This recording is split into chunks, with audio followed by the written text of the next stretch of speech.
Alexandria is the greatest second city of Egypt, and it has a very significant architecture and infrastructure where buildings are really incredible. Influenced by Roman architecture such as the ancient ruins of the Roman amphitheater, royal complexions such as the Muntaza palaces, or even the new modern building facades, Alexandria attracts lots of tourists every year. Let's go and explore this beautiful city. Our first destination is the Muntaza Park.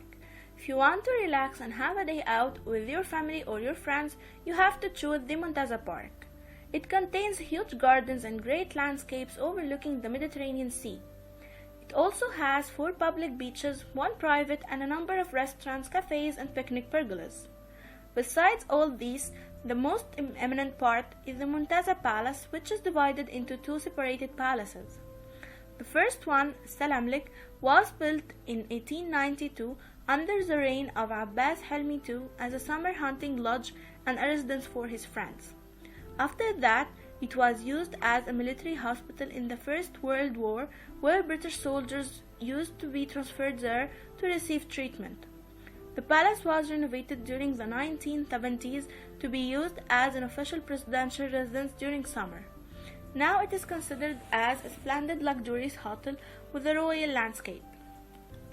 The second one, Al-Haramlik, was built in 1932 by King Fuad as a summer house with a unique Turkish and Florentine architectural style.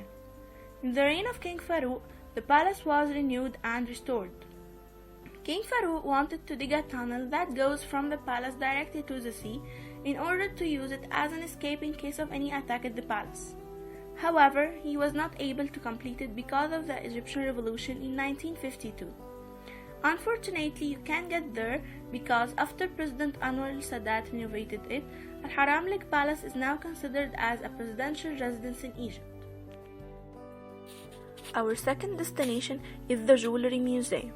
The Jewelry Museum was built in 1919 as a summer palace for the family of Zainab Fahmi, wife of a descendant of Muhammad Ali.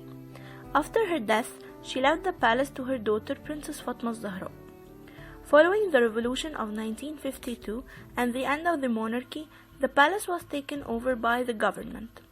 When she died in 1983, the palace was used as a presidential rest house, and in 1986 it was declared as a museum for the royal jewelry collection. The museum includes more than 11,000 artifacts that were once the personal possessions and gifts belonging to the royal family. Only 924 pieces are on display to the public. Our third destination is the Biblioteca Alexandrina. The Biblioteca Alexandrina, which is located directly facing the Mediterranean Sea, was inaugurated in October 2002. In 1974, a plot of land was chosen by the Alexandria University as the site of a new library. The location was between the coast and the university campus, close to where the ancient library once stood. It includes 3 parts: the main building, the planetarium, and the conference center. First, the main building. It consists of 11 floors containing the reading libraries, 4 museums, art galleries, and 15 permanent exhibitions. The library is trilingual. It contains about 7.5 million books, 4,000 periodicals, 50,000 manuscripts, rare books, and maps. It also holds the only copy and backup of the Internet Archive. The roof of the main reading room looks like a huge disc which leans out towards the sea. The high wall is made from grey Aswan granite and is engraved with letters from 120 different scripts. Second, the planetarium. It's a looming sphere on the plaza in front of the library. The planetarium aims to establish a scientific culture in Egypt by offering the public fascinating 3D shows that cover a variety of scientific fields and are suitable for all ages. It also has a history of science museum, which is great for kids. Third, the conference center. It was built on an area of 5,000 meters square, and it was inaugurated on the 22nd of August 1991. It houses 4 conference halls, 4 meeting rooms, 2 exhibition halls, a VIP lounge, a VIP meeting room, 3 restaurants and a coffee shop. The conference center and the main library are connected underground below the Plaza of Civilization.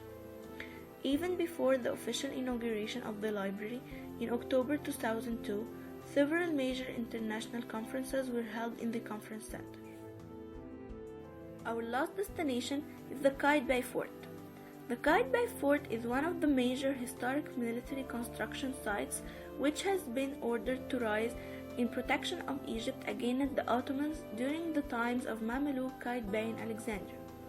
During the reign of Mamluk Sultan al-Ashraf Saifuddin Qaitbay, he founded the fort in the 15th century as a defensive fortress in the eastern extremity of the island of Pharos upon the ruins of the old lighthouse of Alexandria that got destroyed in an earthquake in the 14th century. The citadel's construction took Qaitbay 2 years of work, and the entrance is through a gateway made of red Aswan granite. Sometimes they call it Qaitbay Citadel instead of Qaitbay Fort.